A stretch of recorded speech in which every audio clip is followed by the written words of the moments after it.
संकल्प MPSC अकॅडमीमध्ये स्वागत आहे. कधी कधी नाही माझ्या मनात असा विचार येतो की आपण जे शब्द रोजच्या जीवनात वापरतो ते केवळ मुळाक्षरांचे किंवा स्वरांचे निर्जीव ढीग नक्कीच नाहीत. हो, अजिबात नाही. ते खूप जिवंत असतात. अगदी. ते एका अर्थाने भाषेचे टाईम मशीन्स आहेत असं मला वाटतं. ते शब्द किंवा त्या म्हणी शेकडो वर्षांचा इतिहास, तत्कालीन संस्कृती आणि मानवी स्वभावाचे वेगवेगळे पैलू आजच्या काळातही अगदी जिवंत ठेवतात. हो ना?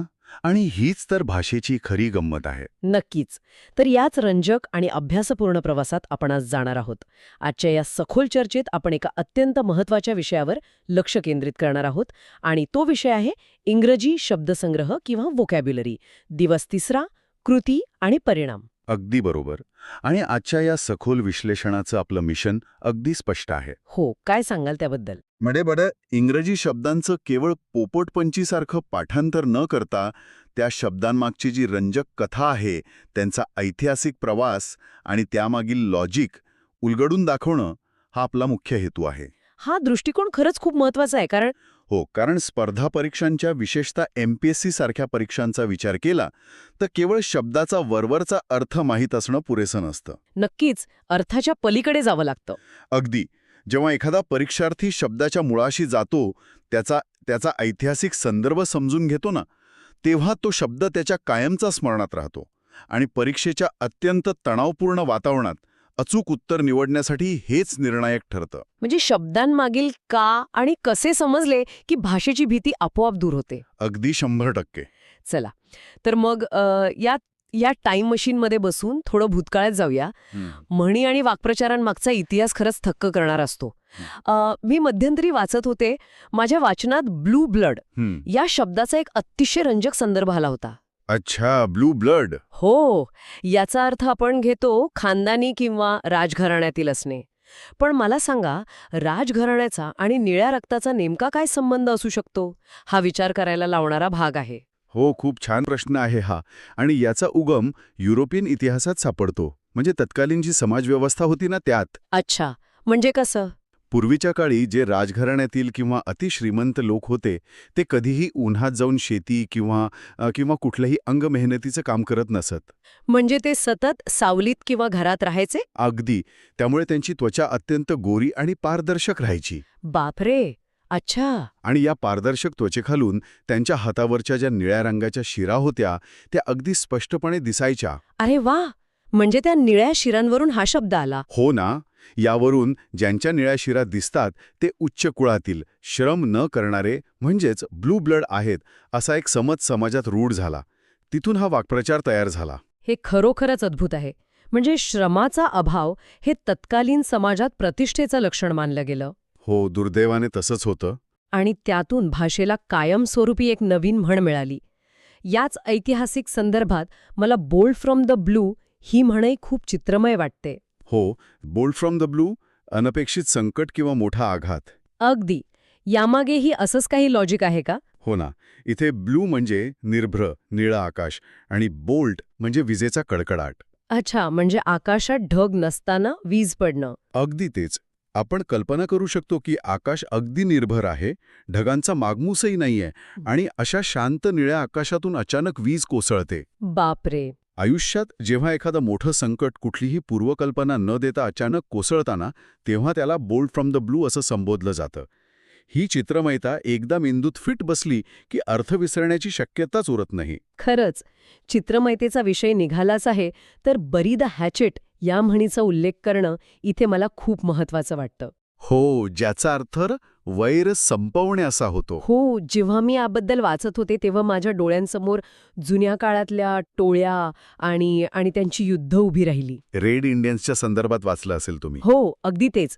युद्ध संपल्यावर शांततेचा करार म्हणून कुऱ्हाड म्हणजेच हातशेट खरोखरच जमिनीत पुरली जायची. हो, हे शांततेचं भौतिक आणि दृश्य प्रतीक होतं. किती रंजक आहे ना हे सगळं. आणि याच्या अगदी विरुद्ध परिस्थिती दर्शवणारी एक म्हण आहे, बोन ऑफ कंटेन्शन. म्हणजे भांडणाचे मूळ कारण. अगदी. 2 कुत्र्यांच्या मध्ये एक हाड टाकलं तर जे भांडण उडेल तशीच काहीशी ही संकल्पना आहे. अच्छा, म्हणजे ती हाडावरून झालेली मारामारी. हो, आंतरराष्ट्रीय राजकारणात किंवा इंग्रजी वृत्तपत्रांमध्ये बऱ्याचदा काश्मीरचा मुद्दा हा भारत आणि पाकिस्तान यांच्यात बोन ऑफ कंटेन्शन आहे असं उदाहरण दिलं जातं. हो, हे आपण बऱ्याचदा बातम्यांमध्ये वाचतो. पण इथे हे स्पष्ट करणं गरजेचं आहे की हे केवळ भाषिक दृष्टिकोनातून आणि आंतरराष्ट्रीय स्तरावर एखादा वादग्रस्त मुद्दा इंग्रजी भाषेत कसा मांडला जातो हे समजून घेण्यासाठी दिलेलं एक तटस्थ उदाहरण आहे. नक्कीच. आपण इथे कुठलीही राजकीय बाजू मांडत नाही आहोत. हे केवळ विद्यार्थ्यांना संदर्भासाठी समजून सांगत आहोत. बरोबर आहे. भाषेचा अभ्यास करताना उदाहरणे तटस्थपणे समजून घेणं खूप महत्वाचं असतं. याचबरोबर मला आठवतंय, दैनंदिन जीवनातील गुंतागुंतीच्या परिस्थिती वर्णनासाठी या म्हणी अत्यंत प्रभावी ठरतात. उदाहरणार्थ, between the devil and the deep sea. अरे म्हणजे मराठीत आपण याला इकडे आड तिकडे विहीर म्हणतो. अगदी तेच. म्हणजे अशी परिस्थिती जिथे उपलब्ध असलेले दोन्ही पर्याय तितकेच धोकादायक असतात. मागे विहीर आणि पुढे आड. हो, बरोबर. पण याचबरोबर बॉसम फ्रेंड हा शब्दही आहे बरं का. म्हणजे जीवाभावाचा मित्र, जो कधीच साथ सोडत नाही. बरोबर. ही दैनंदिन उदाहरणे तर आहेतच, पण जे विद्यार्थी स्पर्धा परीक्षांची तयारी करत आहेत त्यांच्यासाठी यातील काही म्हणी अगदी आरशासारख्या आहेत. कशा काय? एक म्हण आहे bye fits and starts. Bye fits and starts याचा अर्थ काय होतो? बाय फिट्स अँड स्टार्ट्स म्हणजे अनियमितपणे किंवा लहरीपणाने काहीतरी करणे. अभ्यासाच्या बाबतीत हे अत्यंत घातक आहे. अच्छा, म्हणजे लहरीनुसार अभ्यास करणं. हो. 2 दिवस सलग 20-20 तास अभ्यास करायचा आणि पुढचे 4 दिवस पुस्तकाला हातही लावायचा नाही. या लहरीपणाला बाय फिट्स अँड स्टार्ट्स म्हणतात आणि हे विद्यार्थ्यांनी टाळलंच पाहिजे. अरे बापरे, हा तर खूप जणांचा प्रॉब्लेम असतो. हो ना. याउलट काही जण यश मिळवण्यासाठी बाय हुक और बाय क्रूक हा मार्ग निवडतात. म्हणजे येन केन प्रकारे. हो, मग तो मार्ग नैतिक असो वा अनैतिक, त्यांना फक्त यश हवं असतं. पण जर प्रामाणिकपणे आणि सातत्याने मेहनत घेतली तर मिळणारे यश हे बाय लीप्स अँड बाउंड्स असतं, नाही का? अगदी बरोबर. बाय लीप्स अँड बाउंड्स म्हणजेच अत्यंत वेगाने किंवा झपाट्याने होणारी प्रगती. हे सर्व ऐकताना माझ्या मनात एक प्रश्न येतोय. आपण आत्ता अभ्यासातील लहरीपणाबद्दल बोललो. हो. पण प्रत्यक्ष अभ्यासाला बसल्यावर येणाऱ्या 2 अवस्थांचा उल्लेख अनेकदा होतो. एक म्हणजे ब्राउन स्टडी, म्हणजे तंद्री लागणे, आणि दुसरं म्हणजे बीट दी एअर, म्हणजे निष्फळ प्रयत्न करणे. हां, बरोबर. परीक्षेचा अभ्यास करताना या 2 अवस्था टाळण्यासाठी विद्यार्थ्यांनी नेमकी काय काळजी घ्यायला हवी? हां, अत्यंत व्यावहारिक आणि खूप महत्त्वाचा प्रश्न आहे. ब्राउन स्टडी म्हणजे केवळ पुस्तकावर नजर ठेवून दिवसा स्वप्न पाहणे. हो, म्हणजे डोळे पुस्तकावर पण मन कुठेतरी भलतीकडेच. अगदी तेच. किंवा विचारांच्या तंत्रीत हरवून जाणं. हे टाळण्यासाठी अभ्यासाचे लहान लहान टप्पे करणं खूप गरजेचं आहे. लहान टप्पे. हो. आणि एका पानानंतर स्वतःलाच प्रश्न विचारायचे. यामुळे मेंदू सतत सक्रिय राहतो. आणि दुसरं म्हणजे बीट दी एअर, निष्फळ प्रयत्न. हवेत नुसते हातवारे करून काहीच साध्य होत नाही ना. नाही, अजिबात नाही. अनेकदा जुन्या प्रश्नपत्रिकांचे विश्लेषण न करता केवळ जाडजूळ पुस्तकं वाचत बसणं म्हणजे हवेत हातवारे करण्यासारखंच आहे. योग्य दिशा आणि योग्य मार्गदर्शन असल्याशिवाय केलेले अफाट कष्ट हे बीट दी एअर ठरू शकतात. खूपच छान समजावलात तुम्ही. दिशाहीन मेहनत टाळणे हे यशाचं गमक आहे. हे सगळे शब्द आणि म्हणी दैनंदिन जीवनाशी इतके जोडलेले आहेत. नक्कीच. पण परीक्षेच्या वेळी ही लांबलचक वाक्ये किंवा अर्थ जसेच्या तसे आठवणे कठीण जातं. मला वाटतं शब्दांचं मूळ, ज्याला एटिमॉलॉजी म्हणतात, हो, एटिमॉलॉजी. किंवा शब्दांचा DNA समजून घेतला तर हा पाठांतराचा ताण खूप कमी होऊ शकतो. या वन वर्ड सबस्टिट्यूशनच्या तंत्राबद्दल थोडं सविस्तर सांगाल का? हो, नक्की. शब्दांचं मूळ समजून घेणे हा शब्दसंग्रह वाढवण्याचा सर्वात शास्त्रीय आणि सोपा मार्ग आहे. अच्छा. जर मूळ शब्द आणि त्याला लागणारे जे प्रत्यय असतात, प्रेफिक्स किंवा सफिक्स, ते समजले तर अनेक अनोळखी शब्दांचे अर्थ तर्क लावून, लॉजिक लावून ओळखता येतात. उदाहरणार्थ थेस्ट हा शब्द घेऊया. याचा अर्थ आस्तिक, जो देवावर विश्वास ठेवतो. त्याला जर ए हा प्रत्यय लावला की शब्द बनतो अथेस्ट. म्हणजे अथेइस्ट. हो, इथे एचा अर्थ नाही असा होतो. म्हणजे जो देवावर विश्वास ठेवत नाही तो नास्तिक किंवा अथेइस्ट. तसेच इनसॅटेबल हा शब्द बघा. सॅटिशिएट म्हणजे पूर्णपणे समाधान होणे. अच्छा, तृप्त होणे. अगदी. आणि त्याला इन लावलं म्हणजे नाही, तर अर्थ होतो अतृप्त, ज्याचं कधीच समाधान होत नाही असा. म्हणजे एका लॉजिकवर आपण अनेक शब्द बांधू शकतो. हो, अगदी. सॉम्नॅम्बुलिस्ट हा शब्द वाचताना तो खूप कठीण वाटतो, पण याची फोड केली तर हे खूप सोपं होतं नाही का? बरोबर. लॅटिन भाषेत सोमनस म्हणजे झोप आणि ॲम्बिल म्हणजे चालणे. जसं ॲम्ब्युलन्स हा शब्द आहे, चालणारं इस्पितळ. अरे वा, अगदी बरोबर पकडलात तुम्ही. यावरून सॉम्नॅम्ब्युलिस्ट म्हणजे झोपेत चालणारी व्यक्ती. तसाच इनफॅलेबल हा शब्द. फॉल म्हणजे पडणे किंवा चुकणे. हो, त्याला इन लावलं की इनफॅलेबल बनतो, ज्याचा अर्थ अचूक, ज्याची कधीही चूक होऊ शकत नाही असा. याच लॉजिकने मग आर्बिट्रेटर म्हणजे मध्यस्थ, एपिक्युअर म्हणजे खवय्या आणि फेमिनिस्ट म्हणजे स्त्रियांच्या समान हक्कांसाठी लढणारा व्यक्ती, जो स्त्री किंवा पुरुष कोणीही असू शकतो, हे शब्द लक्षात ठेवता येतात. अगदी बरोबर. आणि ऑप्टिमिस्ट म्हणजे आशावादी आणि पेसिमिस्ट म्हणजे निराशावादी, हे तर परिचयाचे आहेतच आपल्या. पण मला सर्वात जास्त आवडलेली युक्ती म्हणजे इगोइस्ट आणि इगोटिस्ट या शब्दांमधील फरक लक्षात ठेवण्याची पद्धत. हो, हे दोन शब्द नेहमीच गोंधळात टाकतात. हो ना, दिसायला अगदी सारखे आहेत. हो. इगोटिस्ट म्हणजे अत्यंत अहंकारी किंवा स्वार्थी व्यक्ती, जो केवळ स्वतःचा विचार करतो.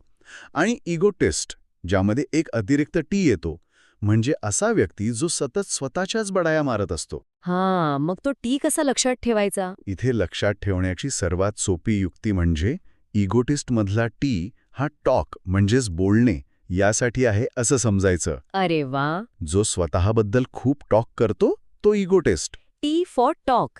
हे लॉजिक अगदी कायम लक्षात राहील. पण यावरून एक गोष्ट जाणवते की स्पेलिंगमधला एक लहानसा बदल केवढा मोठा गोंधळ उडवू शकतो. हो, खूप मोठा. काही शब्द तर दिसायला किंवा उच्चारायला अगदी जुळ्या भावांसारखे वाटतात, पण त्यांचा अर्थ जमीन अस्मानाचा असतो, ज्यांना आपण होमोफोन्स म्हणतो. हो, होमोफोन्स हा भाषेतील सर्वात फसवा भाग आहे. एक लहानशी चूक किती मोठा कायदेशीर अनर्थ करू शकते हे पाहणं थरारक आहे खरं तर. उदाहरणार्थ बिसाईड आणि बिसाईड्स. हां, यात फक्त एसचा फरक आहे. बरोबर, बिसाईड म्हणजे बाजूला किंवा शेजारी, पण याला एक एस जोडला की तो होतो बिसाईड्स, ज्याचा अर्थ होतो त्या व्यतिरिक्त किंवा आणखी. अच्छा, इथे युक्ती हीच आहे की जो अतिरिक्त एस आहे तो एक्स्ट्रा किंवा अतिरिक्त गोष्टीसाठी वापरला जातो असं लक्षात ठेवायचं. किती सोपं आहे हे. आणि या लहानशा फरकामुळे कायद्याचा अर्थ कसा बदलू शकतो याचं एक उत्तम उदाहरण म्हणजे ॲडल्ट्रेशन आणि अडल्टरी. हो, हे अत्यंत गंभीर उदाहरण आहे. हे दोन्ही शब्द पूर्णपणे वेगळ्या कायद्यांशी जोडले गेलेत ना? हो, ॲडल्ट्रेशन म्हणजे अन्नातील भेसळ. हा अन्न सुरक्षा आणि मानके कायद्याशी म्हणजे FSSAIशी संबंधित शब्द आहे. अच्छा, भेसळ. आणि अडल्टरी म्हणजे व्यभिचार, जो भारतीय दंडसंहितेच्या किंवा IPCच्या कक्षेत येतो. केवळ उच्चारातील साधर्म्यामुळे जर निबंधात किंवा उत्तरात हे शब्द चुकीच्या ठिकाणी वापरले गेले, बापरे, तर संपूर्ण अर्थाचा अनर्थ होऊन जाईल. हो, संपूर्ण कायदेशीर संदर्भाचाच अनर्थ होऊन जाईल. याच मालिकेतल्या आणखी काही शब्द म्हणजे कॅनन आणि कॅनन. एका एनचा फरक आहे. हो, कॅनन म्हणजे CANON, याचा अर्थ नियम किंवा तत्व. आणि डबल एन वाला. आणि कॅनन म्हणजे CANNON, ज्यामध्ये 2 N आहेत. त्याचा अर्थ युद्धात वापरली जाणारी मोठी तोफ. तोफ मोठी असते म्हणून डबल एन असं आपण लक्षात ठेवू शकतो. अरे भारी. आणि तसंच ब्राइडल आणि ब्राइडल सुद्धा ना? अगदी. ब्राइडल ज्याच्या शेवटी AL येतं ते लग्नविषयक आहे. AL म्हणजे फेस्टिवल असं लक्षात ठेवा. हां. आणि ब्राइडल ज्याच्या शेवटी LE येतं तो घोड्याचा लगाम. तसंच रिकोर्स म्हणजे कायदेशीर मदतीचा उपाय आणि रिसोर्स म्हणजे साधन संपत्ती. पण सर, म्हणजे मला इथे थांबून तुम्हाला एक प्रश्न विचारायचा आहे. हो, नक्की विचारा. शांत वातावरणात बसून या युक्ती ऐकायला खूप छान वाटतात, जसं टी फॉर टॉक किंवा तोफ मोठी असते म्हणून डबल एन. पण प्रत्यक्ष परीक्षेच्या वेळी जेव्हा घड्याळाचा काटा वेगाने फिरत असतो, डोक्यावर प्रचंड तणाव असतो, हो, प्रेशर असतं. तेव्हा तिथे 2 एन होते की एक एक्स्ट्रा एस होता हे आठवणं खरंच शक्य होतं का? अनेक विद्यार्थी अशा वेळी पूर्णपणे ब्लँक होतात. या युक्त्या तिथे खरोखर कामी येतात का? हा अत्यंत रास्त आणि खूप प्रात्यक्षिक असा मुद्दा मांडलात तुम्ही. हो ना, कारण प्रेशरमध्ये सगळं विसरायला होतं. बरोबर. परीक्षेच्या तणावाखाली पोपटपंची केलेली स्मरणशक्ती नक्कीच दगा देते. पण इथेच मानवी मेंदूचं लॉजिक किंवा तर्कशास्त्र महत्वाचं ठरतं. म्हणजे कसं? जेव्हा आपण एखादी गोष्ट तर्काशी जोडतो, जसं की तोफ मोठी असल्यामुळे तिथे अक्षरं जास्त आहेत, तेव्हा ती आपल्या मेंदूत एका दृश्याच्या किंवा व्हिज्युअल स्वरूपात साठवली जाते. अत्यंत ताणतणावाच्या वेळी आपला मेंदू केवळ शब्दांच्या फाईल शोधत नाही, तर तो पॅटर्न शोधतो. अच्छा, पॅटर्न. हो, या युक्त्या ते पॅटर्न तयार करतात. त्यामुळं तणावाच्या क्षणी रट्टा मारलेल्या माहितीपेक्षा अशा तार्किक युक्त्या अधिक वेगाने आणि अचूकपणे पृष्ठभागावर येतात. माझा असा अनुभव आहे की हे नक्की कामी येतं. म्हणजे स्मरणशक्तीपेक्षा लॉजिक अधिक विश्वासार्ह आहे. हे नक्की. आता शब्दांचे अर्थ आणि स्पेलिंग्सच्या युक्त्या आपण पाहिल्या. हो, पण भाषेमध्ये शब्दाच्या केवळ अर्थापेक्षा त्यामागे दडलेली भावना आणि संदर्भातील बदल समजून घेणं अधिक रंजक असतं, असं मला वाटतं. हो, ज्याला इंग्रजीत न्यूआन्सेस म्हणतात. अगदी. समानार्थी म्हणजे सायनोनिम्स आणि विरुद्धार्थी शब्दांमध्ये या छटा खूप महत्वाच्या ठरतात. हो ना, शब्दांची छटा समजणे म्हणजे भाषेचा आत्मा समजण्यासारखा आहे. आता अरेन हा शब्द घेऊया आपण. अरेन? स्पेलिंग काय आहे याचं? ARRAIGN. याचा अर्थ आरोप लावणे किंवा न्यायालयात खेचणे. हा एक अतिशय औपचारिक आणि कायदेशीर प्रक्रियेशी जोडलेला शब्द आहे. अच्छा. त्याचं विरुद्धार्थी रूप आहे एक्झॉनरेट, म्हणजे सर्व आरोपांमधून पूर्णपणे दोषमुक्त करणे. हे कायदेशीर शब्द झाले ना? हो, तसाच आणखी एक शब्द आहे ऑडॅसिटी. याचा साधा अर्थ धाडस असा होतो, पण त्यात एक वेगळी छटा आहे. ऑडॅसिटी हा शब्द ऐकल्यावर मला लगेच हाऊ डेअर यू म्हणजे तुझी हिंमत कशी झाली अशी समोरच्याला खडसावणारी भावना जाणवते. अगदी अचूक पकडलत. ऑडॅसिटीमध्ये केवळ धैर्य किंवा शौर्य नाहीये, तर एका प्रकारची उद्धटपणाची किंवा मुजोरपणाची छटा दडलेली आहे. अच्छा. म्हणजे एखाद्या मोठ्या अधिकाऱ्याला उलट उत्तर देण्याची ऑडॅसिटी. याचे समानार्थी शब्द बोल्डनेस किंवा इम्प्युडन्स असे आहेत. आणि विरुद्धार्थी शब्द टिमिडिटी म्हणजे भित्रेपणा किंवा पोलाइटनेस म्हणजे नम्रता असे आहेत. या शब्दांच्या छटांप्रमाणेच मला फ्रेझल वर्ब्स खूप रंजक वाटतात बरं का. हां, फ्रेझल वर्ब्स. मी नेहमी म्हणते की फ्रेझल वर्ब्सची तुलना आपण सरड्याशी म्हणजे कॅमिलियनशी करू शकतो. अरे वा, सरड्याशी कसं काय? म्हणजे बघा ना, जसा सरडा आजूबाजूच्या रंगानुसार स्वतःचा रंग बदलतो, तसा एखादा मूळ शब्द त्याच्या शेजारी बसलेल्या प्रेपोजिशननुसार आपला अर्थ पूर्णपणे बदलून टाकतो. हा, हे सरड्याचं रूपक अतिशय चपकल आहे. हो ना? बॅक या शब्दाचीच उदाहरणं घेऊया आपण. हो, बॅक या मूळ शब्दाला जेव्हा वेगवेगळी प्रेपोजिशन्स लागतात, तेव्हा त्यामागील स्पेशल लॉजिक किंवा जागेचा संदर्भ समजून घेणं महत्वाचं असतं. म्हणजे जागेचा संदर्भ कसा? जेव्हा आपण बॅक डाऊन म्हणतो, तेव्हा त्याचा अर्थ हार स्वीकारणे किंवा माघार घेणे असा होतो. इथे डाऊन हा शब्द आपली हत्यारे खाली ठेवणे किंवा आपला आक्रमक पवित्रा खाली घेणे हे दर्शवतो. अच्छा, म्हणजे शारीरिक कृतीवरून तो अर्थ तयार झाला आहे. आणि जर तोच शब्द बॅकआउट असा वापरला तर अर्थ होतो वचन मोडणे किंवा करारातून माघार घेणे. अगदी बरोबर. आता मला सांगा, इथे आऊटचं लॉजिक काय असू शकतं? वर्तुळाच्या बाहेर जाणं. अगदी बरोबर. समजा काही लोक एका वर्तुळात उभे राहून करार करत आहेत आणि एक व्यक्ती त्या वर्तुळातून बाहेर म्हणजे आऊट जातो. अच्छा, तो त्या प्रक्रियेतून स्वतःला काढून घेतो.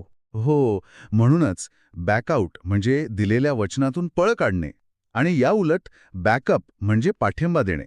एखाद्या व्यक्तीला पडण्यापासून वर म्हणजे अप उचलून धरणं किंवा आधार देणं. म्हणजे आजकाल डिजिटल युगात माहिती सुरक्षित ठेवण्यासाठी आपण जो फोनचा डेटा बॅकअप घेतो ती याच आधाराची आधुनिक आवृत्ती आहे तर. होय, अगदी तसंच. भाषेची हीच तर खरी गंमत आहे. एक लहानसा शब्द संपूर्ण कृतीचा रोख बदलतो. पण हे सगळे शब्द कागदावर अचूकपणे उतरवणं हे एक वेगळंच आव्हान असतं. हो, स्पेलिंग मिस्टेक्स. स्पेलिंगच्या चुका या चांगल्या चांगल्या विद्यार्थ्यांचे गुण खातात. काही शब्द असे आहेत ज्यात डबल सी, डबल बी किंवा ए आणि ईचा गोंधळ हमखास होतो. हो, विद्यार्थ्यांचा खूप गोंधळ उडतो यात. जसं की अबंडन्स म्हणजे विपुलता, ॲक्सीड म्हणजे मान्य करणे किंवा ॲब्रिव्हिएट म्हणजे संक्षिप्त करणे. हे शब्द लिहिताना बऱ्याचदा गोंधळ उरतो. हो, अजून काही शब्द सांगायचे तर ॲबंडन, ॲबहॉरंट, ॲब्सेन्स, ॲकॅडॅमिक, ॲब्डिकेट, ॲबिलिटी, ॲब्सोल्यूट या सगळ्या एने सुरू होणाऱ्या शब्दांमध्ये डबल लेटरचा घोळ होतोच. मग यावर उपाय काय? स्पेलिंगच्या बाबतीत एक अत्यंत गांभीर्याने सांगायचा मुद्दा हा आहे की हा शब्दसंग्रह एका रात्रीत तयार होणारी गोष्ट नक्कीच नाहीये. हो ते तर आहेच. अनेकदा परीक्षार्थी परीक्षेच्या आदल्या रात्री शेकडो शब्दांचे स्पेलिंग पाठ करण्याचा अघोरी प्रयत्न करतात. हो शेवटच्या क्षणी. पण त्याचा काहीही उपयोग होत नाही. यात खरी कसोटी पाठांतराची नाही तर सातत्याची किंवा कन्सिस्टन्सीची आहे. अच्छा. इथे स्पेस रेपिटेशन हे तंत्र खूप कामी येतं. Space repetition. हो, म्हणजे एकाच शब्दाची वेगवेगळ्या अंतराने, जसं आज एकदा वाचलं, मग 3 दिवसांनी, मग एका आठवड्याने, अशी उजळणी करणं हाच यावरचा एकमेव आणि खात्रीशीर उपाय आहे. म्हणजे हा 100 मीटरचा वेगाचा खेळ नसून एक मॅरेथॉन आहे ज्यात सातत्याने आणि शांतपणे पुढे जाणं गरजेचं आहे. अगदी बरोबर. खरंच आजच्या या सखोल चर्चेतून आपण म्हणींचा रंजक इतिहास, शब्दांचे DNA, होमोफोन्समधील धोके, समानार्थी शब्दांच्या सूक्ष्म छटा आणि स्पेलिंग्समधील सातत्याचे महत्त्व अशा अनेक पैलूंवर प्रकाश टाकला. हो, खूप छान चर्चा झाली. पण हे सर्व संपवताना जे ऐकत आहेत त्यांच्यासाठी एक वेगळा आणि थोडा प्रक्षोभक विचार मांडण्याची माझी इच्छा आहे. नक्कीच, सांगा. भाषा ही प्रवाही असते. ती एका जागी कधीच थांबत नाही. हो. आज आपण शेकडो वर्षांपूर्वी युद्धातून आलेली बरी द हॅचेट ही ऐतिहासिक म्हण शिकलो, पण जरा विचार करा, आजच्या आपल्या या अत्यंत वेगवान डिजिटल जगातल्या कोणत्या कृती, म्हणजे कोणत्या कृती? जसं की एखाद्याचा मेसेज वाचूनही त्याला जाणून बुजून रिप्लाय न देणे, ज्याला आपण लेफ्ट ऑन रीड म्हणतो, किंवा ढगात म्हणजे क्लाउडमध्ये माहिती कायमची साठवणे, सेव्ड इन द क्लाउड. अरे वा, हा खूप छान विचार आहे. हो ना. येणाऱ्या 100 वर्षानंतरच्या विद्यार्थ्यांसाठी या अशा कृती स्पर्धा परीक्षेच्या कठीण आणि ऐतिहासिक म्हणी बनतील का? आजचे आपले डिजिटल जग भविष्यातील भाषेला कोणते नवीन वाक्प्रचार देणार आहे? या प्रश्नावर नक्की विचार करा. आजच्या या सखोल चर्चेत सहभागी झाल्याबद्दल धन्यवाद. लाईक, शेअर, कमेंट, सबस्क्राईब करायला विसरू नका. धन्यवाद.